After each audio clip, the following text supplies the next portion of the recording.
Hey everybody, this is two EdTech guys take questions and share cool stuff. So I hope you are excited for a little bit of fun this afternoon. Oh, that was a good thing to remind myself of, considering I had not already done it after like 2 weeks in a row of getting it right. But we want to thank you. We want to thank you for joining us. If you are watching this as a recording on nextvista.org in our webinars page, we're happy to have you. Note that just above where you find this recording, you'll find the slides and all of the links that we mention as well. We have a doc with all the links just above where the recording is on the nextvista.org webinars page. If you go to nextvista.org, you can find your way there. No problem at all. All right. Some thanks go out to all the good folks at the Krause Center for Innovation at Foothill College. And then also all of the many, many readers of the newsletter that comes from Richard every Sunday night from, what would that be? Well, the newsletter comes from Practical EdTech, but all the daily stuff comes from freetech4teachers.com. The two together form a kind of peanut butter and jelly arrangement that is nothing but heaven. I see that actually with chocolate and peanut butter is kind of one of those arrangements, but that's just how I see the world. Thank you also to my little nonprofit, and you're looking at all the full-time employees of my nonprofit, all right, all good, as in little. But what this is a little library. It's a library of videos by and for teachers and students. Everywhere we got loads of little videos that we think are awfully cool that have been made by people all over the world to share, and some of them are about academic topics. Those are light bulbs, global views, communities around the world, service to others, seeing service, and much more, one of which you'll hear about a little later today. So speaking of later today, Activities Across Grade Levels is the other weekly webinar from Next Vista for Learning, and we will be talking about Google Arts and Culture and the many cool things you can do with that, because if you're like, oh, that's some paintings, it's a whole lot more than that. So I hope you will join us. Susan Stewart of K2 Can2 is my partner in creative exploration on that front. So hopefully you will join us today. How's this going to work today? What we do is we deal with some questions and then share something cool and deal with some more questions, share another cool thing, and then we deal with some more questions. And that's just kind of how we do it. So let's get things started. Richard, talk to us. What is our first question for today? First question. I'm gonna take John's question first because he emailed me today and I invited him to join us today. So here it is. I think I'm going to abbreviate it a little bit. I think you mentioned that you teach coding. I have been teaching computer science Scratch to sixth graders for a few years and feel like I've never gotten it right. Granted, it is a short time frame. I get 8 50-minute classes with them. And now we are synchronous online. Do you have any suggestions for how to do this successfully? I feel like I'm struggling to engage the students in this. I'm also not wedded to Scratch, but anything I can do with them has to be browser-based. So, a few things. Now, I'm fortunate that all of my students, for the most part, sign up to be in my class. My ninth graders, for the most part, sign up to be in my class. I've got a couple that are placed in there, if you will, by guidance. But for the most part, they'll choose to be there. So I got a little bit of an advantage there. But that said, not every kid loves every aspect of my coding class. Not every kid, loves it. So what I do is I try to connect it. I've been successful the last couple of years trying to connect it to physical objects that kids have in their lives, whether that's their phone, but increasingly, I really love Arduino for this because kids can practice programming and coding and actually see something happen. Now, when we were all in the classroom, we had actual Arduino hardware, and that was great. But there's a fantastic service called Tinkercad, Tinkcad. I can't spell today. Tinkercad, tinkercad.com, which I used last spring, and I'm using it again this fall because it offers virtual Arduino hardware. So kids can do it all in their browser. They can program all kinds of interesting little electronics and robots and really have fun with it. And that, to me, has been a lot more fun for some of my kids than Scratch. A lot of my kids would come to me and said, we did Scratch in, 3rd grade or 5th grade or whatever. And so they're looking for something a little bit more. This is what I use. I use Tinkercad, and I'll put that link in the chat. I love Tinkercad for that. Rushton beat me to it. Already got you. Not to be confused with Tinker, Tynker, which is another service for 3D printing, different service. The other thing I mentioned to John in my email, and I'll mention to everybody here, I've been really, I reread Mindstorms by Seymour Papert this summer, and Rushton's giving me that big thumbs up.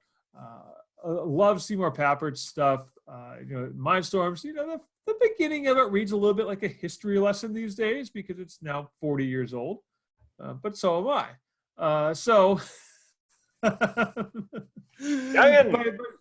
But it's still very inspiring. So check that book out as well. It's called Mindstorms. I'll put a link to it in the chat here for anybody who's interested in it. Mindstorms.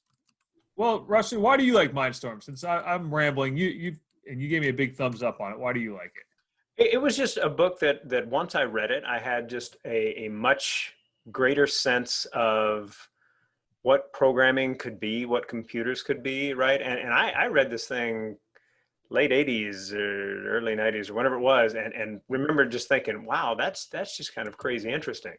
And part of the challenge in teaching something like coding is that you're trying to get people on board with, well, what's out there. So if you are new to it, I mean, one of the standard places to go is code.org. They have loads of different projects, that you can take a look at and begin to think about, and by the way, don't shy, if you're teaching high school or middle school, don't shy away from the elementary school projects, especially given, like John, you mentioned that you've only got them for 8 classes and 50 minutes each, right?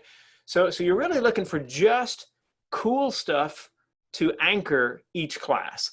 And maybe it's getting them around the idea that, it's doing, you think back to some of the basic things you do in, like, say, the language basic, right? What's your name? John. And then it says, hey, John, I heard you're really cool, right? And you're just doing this kind of little stuff that gets them into the space of like, wow, that's kind of fun that we can make that. A lot of the stuff that's available now is really about moving objects around, which I think is great. But I think it's also important for kids to kind of be in that space of, hey, this allowed me to get a sense of what a variable is, right? In advance, especially of getting into Algebra 1 or something like that. So I would say just kind of mine all sorts of possibilities that are out there, but essentially anchor each of those 8 classes with something that is cool. So something that allows, the students to go, wow, so you want each class to have that in it. I also just put in a link to Instructable's teacher page, which is a great source of inspiration. In fact, I'm in the middle of writing a blog post. I stopped doing it to jump on the webinar today about Instructables and their current contest, but you can also explore their teacher page. Instructables has some cool contests, including one called a remix contest, which is open to anyone who wants to try it. You can remix existing projects, and many of the projects can involve coding and programming. So another way to think about, getting kids interested and piquing their interest. It's all about connecting kids to projects that, are interesting to them. So that's where I'm at with it. Sheila put a cool link in the chat about Vex Robotics, Vex Code VR. Now, that's not something I'm familiar with. Richard, can you talk about that a bit? No, I really can't talk about it, but I have I've seen it, but I can't really say much about it. Well, because Sheila is a friend of the webinar, let's just kind of leap right over there and take a look. So it looks like we've got a Scratch-like interface. Learn computer science at home without a robot. Right, fair enough. Right, easy to get started. Man, this looks promising. So I would say like Sheila's find on that one is worth exploring too. I'll make sure that is on our links page. Cool beans, Richard. Get us to another question. Yeah. All right, let's do another question. That's maybe not so ranting and rambling by us. Can an individual topic from Google Classroom be archived? For example, when we finish Chapter 1 in math, can I archive or otherwise move out of the way the Chapter 1 posts? Thanks, says Ellen. Unfortunately, while you can delete the topic, the posts don't go away. The posts within that topic, then get put to the top of the page as this uncategorized blob, if you will. So unfortunately, no. You can delete the topic. Now, you could try to go in and try to delete each individual thing within the topic, but that's not a really smooth process. And if you do that, then you have a kid, let's say, try to submit work late, that messes up the whole system as well. So I wish you could, but unfortunately not, because I would love that, because you should see my Google Classroom after about 3 weeks. So. I look at this question and I wonder if there's a slightly different kind of taint on it, which is like, okay, if I am archiving classes and I've got like all these different classes and I'm trying to reuse a post and I can't find the class it was in, like let's just say that that's the orientation that the person has. If so, and you are up for doing it, that's the big caveat. You could have a Google Classroom called Sandbox or whatever you want, or Archive, or whatever kind of just floateth thy boat, and in it put all of your assignments with the thought that that's where you always come back when you want to reuse something. So that would be one approach. I mean, it's a little extra work on the front end, might be time saving on the latter end, but if you are of a certain personality type, that might work really well. Yeah, that sounds like a lot of pre-planning. It does. Richard, get us to another question, and then we'll. Yeah, get us to another question, then let's jump on our first cool share. I was hoping you might have some suggestions for students in grade 4 to keep an elementary digital journal. The teacher is looking to do reading response journals. Basically, the student and teacher write letters back and forth. She is hoping to use something more appealing than Drive. I was thinking of Book Creator Online. I ran across Penzu, but I know nothing about it. Trust your advice when it comes to elementary students. Might you have any suggestions? I would purchase an app if recommended, or a website that might do the same. Looking forward to your input. This, to me, screamed EduBlogs. Because with EduBlogs, you could have your 4th graders write blog entries. The teacher can write comments on it, can write a response to the students on it. And with EduBlogs, your elementary school kids don't have to have email addresses. The teacher can set it up and moderate and monitor that stuff. So to me, EduBlogs seemed like a perfect fit for this. There's also a service called Write About that I have personally not tried yet, but Wes Fryer, whose advice I always trust, raved about it in a blog post earlier this week, and he's using it with his 5th grade students. That's very cool. I too will say that if Wes Fryer likes it, it is absolutely worth your time to take a look at. All right, and I will get that link in the chat for us as well. There's Write About. That's at writeabout.com, right? But actually, as I thought about the question, I like your suggestion, you being the good person who wrote the question, who's Lisa, which is go with Book Creator, right? Because it is so easy to get the students' voices in there and little videos of them talking about some of the different pieces as well. They end up with something that's easily shared. You send a link out to grandma and grandpa in Okefenokee, or wherever it might be, just some place. Where you end up with this easily shared, cool range of media, right? So you got your text, you've got pictures that you've uploaded, you've got the students' voices recorded in it if you want, you've got student videos in it if you want.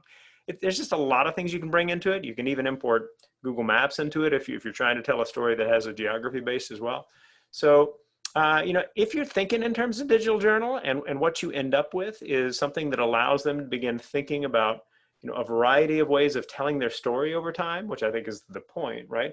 Then having it visual like that might be a really cool move. Good idea. What about trolls? What about trolls? So this is a game called Spot the Troll from Clemson University, and it gives you social media profiles that you have to look at the clues for, some of their posts and some of the profile aspects, determine if if the profile is real or if it's a troll / fake account designed to antagonize or persuade people in a certain way. Shout out to my friend Leela Fever at Common Craft for sharing this one earlier this week. That's how I learned about it. I have to tell you a couple of things about it. Number one, not as easy as you think, even if you think you are a seasoned social media evaluator. There are some tricky aspects to it. Number two, make sure you preview it before you use it in your classroom. If your kids are good advice for everything there, by the way. For everything, but especially this one. If your kids are younger than high school age, there are some aspects of some of the profiles that you might be like, I might get a phone call from a parent about that one. So, make sure you look through it, look through all the aspects of it, and decide for yourself. But I probably would not use it with kids younger than high school age.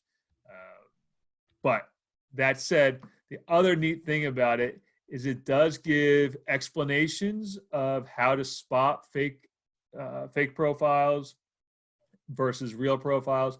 And at the end of the game, there are additional resources that they refer people to.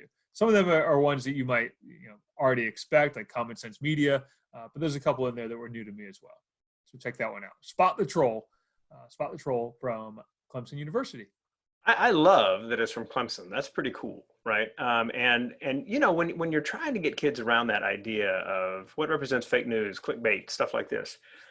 First of all, there is an activities across grade levels where we had none other than Darren Hudgens, one of the two authors of the best-selling ISTE book from last year on fake news, fact versus fiction, I believe it's called. And so we've got a load of stuff there. But just generally speaking, when you read any given headline, just ask what it's designed to do to you, right? Are you supposed to be appalled? Are you supposed to be yeah? If you feel that the idea is that you are being pushed emotionally in a particular direction, that's a good time to stop and go, wonder what this particular post is all about. So good thoughts there. I'd say it's about time for another question. Richard, all right. So we've got a question here. Came in live. What are your best ideas for integrating 3D printing with classes? Could be science, but doesn't have to be. So the first thing that came to mind for me was a little project done in Mystic, Connecticut called Perps the Penguin. If you go to YouTube and just type in Perps the Penguin, the story is these middle schoolers in Mystic, Connecticut, they got together with the Mystic Aquarium and did some 3D printing to make a cast for a penguin at the aquarium that had a broken foot or a broken flipper, if you will. Really cool thing. You can check it out. Just go to YouTube and search Perps the Penguin. Really cool thing. But I'll give you another example. I've seen kids do 3D printing for car parts from I work in a vocational school, right? I work in a vocational school, so I've seen kids doing 3D printing for car parts, right? Now, the reason they're doing it wasn't necessarily because it was assigned to them, but because they're trying to solve a problem that really mattered to them of, hey, I could spend $100 on this handle for the Jeep, or I could probably design or copy a design for one and print it myself for $5 or whatever, the material cost was. Now, again, high school students, they have a little bit more time than you and I do in terms of disposable time to do projects like that. But the idea being, overall, get kids to do things that they're going to care about. You got to be aware of the keychain syndrome, which is something that, hold on. Keychain syndrome is something that our friends Gary Steger and Sylvia Martinez talk about in Invent to Learn.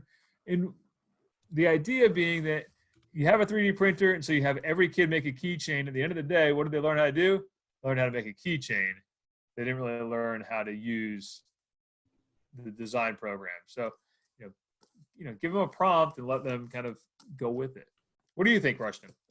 I don't know that I'd add anything to that, and I want to actually make sure that I get the Steger and Martinez book into the links. So just go ahead and take us on to the next question. All right. So next question coming up. How can I add a timer to a Google Forms quiz? What I need is something that gives them 20 minutes to take a test once they open it. Thank you, Justine. So you can't put a timer directly into Google Forms, but you can set a time limit using an add-on called Form Limiter, where you set a time when the form will automatically close. Now, if you wanted to give it a window of opportunity, what I do is I schedule the form to appear in Google Classroom at a certain time, and then I use Form Limiter to have it automatically close at a certain time. So for example, if I wanted to give my kids from 9 a.m. to 9:20 a.m., I have the form appear in Google Classroom at 9 a.m., use a scheduled post, and then the form automatically closes at 9:20 a.m. So that's how you can do that. Very nice. By the way, I have a video on how to do that. I should put the link to the video in there. Definitely great. Matter of fact, I'll give you time to do that by just jumping straight into my cool share. All right. So my cool share is a bit of a shameless plug. Not that it's for me, but it is my little nonprofit attempt to save the world from ignorance, one creative video at a time. Ta-da!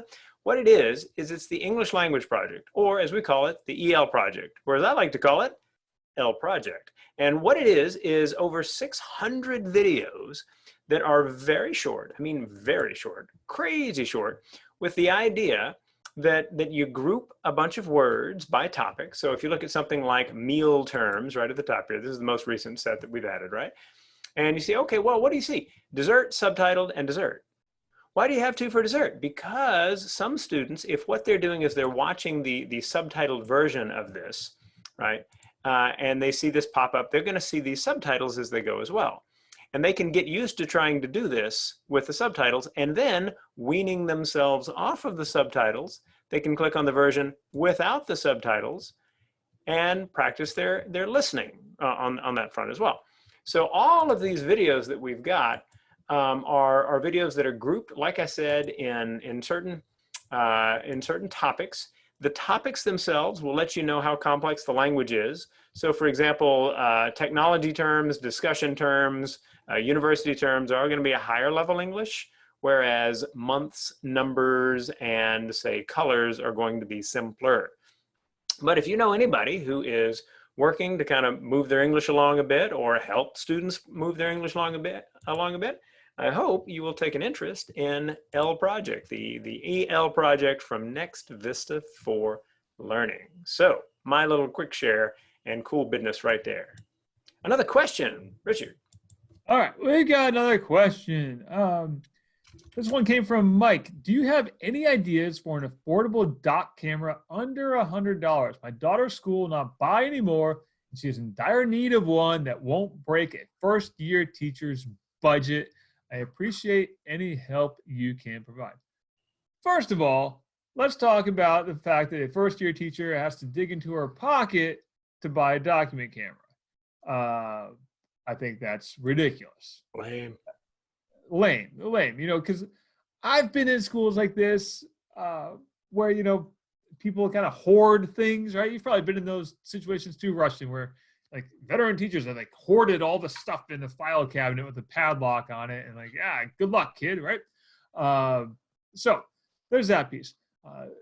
That said, the ones that we have in my school come from IPEVO, and they're relatively affordable. They're, you know, $89 to $90, $89 to $99, depending on, you know, your vendor that you get them from, and they work. You know, it's one of those things of like, do you need 4K? No, probably not, right? Do you need HD? No, probably not. So, I mean, if you want to, and I've done this myself, I got a little sneaky one time. I shouldn't say sneaky. Mary beat me to it. Yeah, I grabbed my phone. I've got this little flexi arm thing that holds my phone. Oh, you got one too. Yep, mine's in use. Got one of these bad boys right here. I mean, like just stuff like these.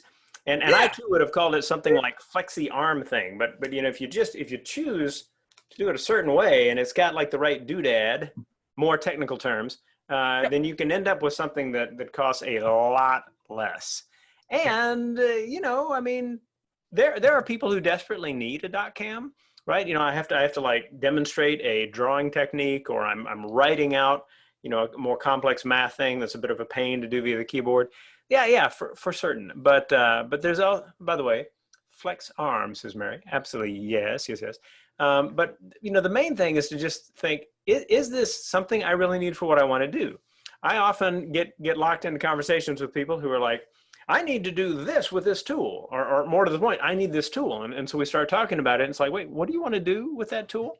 And once we find out what it is that the person wants to do, is actually some other much simpler thing. So be in the habit, as you think you need, I need this tool, that when you talk to your tech person, so as not to lose a lot of time, you might get into that space of, I'm thinking I want this tool for this reason. What do you think? And see what might come back. Yeah. I mean, so I would say, I put the link in there to the one that I use. It holds my phone and it holds a ring light at the same time. Costs like $17 or $20. Just looking at it right now on Amazon, it's what did I say it was? It's $21.99. I've had mine for a few years, and yeah, it works nicely because I can just bend it over and I use it for. And what I do is I then screen share my phone to my phone to the screen that I'm using for, whether it's a webinar or I'm projecting it in my classroom. I use a free software to project it. Software that I use is called Visor, Vysor, and I can just plug in my USB cable to my phone, to my computer. Boom, it appears. No mirroring. Don't have to use, worry about reflector or air server dropping. Just straight USB. Way to go. So that's that. I think that's pretty darn good. Matter of fact, we're actually running out of time. Oh no! If there was a question you're like, we got to get to that one now, and well, then we could do it. Otherwise, we can pick it up right after we finished the recording itself. What do you think? I think we're good. All right. Well, my friends, why do we do these little webinars, and why do we try to have some fun along the way? Because we're all like stressed out of our minds trying to make all this work, and yet the students still desperately need us, right? So they come to your Zoom space or Meet space or Team space or whatever it is, and you still might be the first adult that smiles at them, that day. So how do we make sure we've got the energy to do the things they need to do? We take care of ourselves. So we take a moment to just listen to some ideas and have fun with it. We go for a walk. We get away from the screen, right? We eat right. We get a little exercise in. We support good organizations like American Cancer Society, right? Because you're involved in something important. This is my shirt for Relay for Life. Fight cancer, all right? And so I hope that you're finding things to kind of devote energy as well to that make you say, yeah, that's part of who I am, because that's important for us. I'm going to give away a Starbucks card. Why?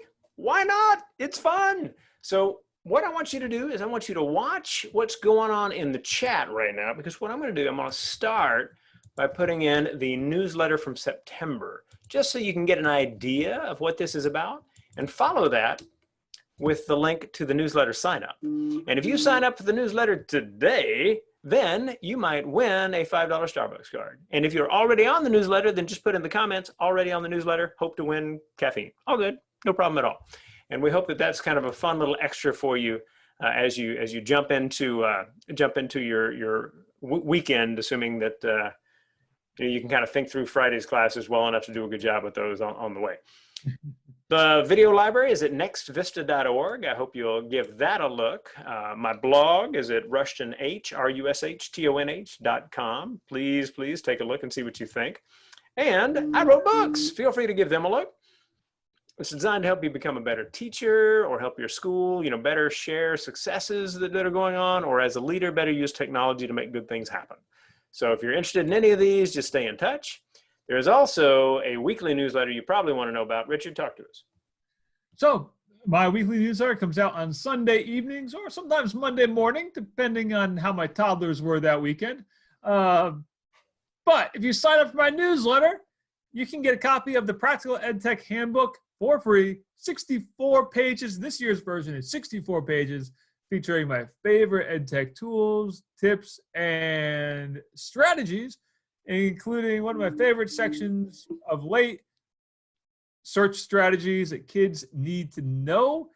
You can't stress this enough. I talked to a high school senior today whose mind was blown by something as simple as searching by file type. So make sure you remind your kids of all those things. And I got a whole bunch of more cool stuff in there.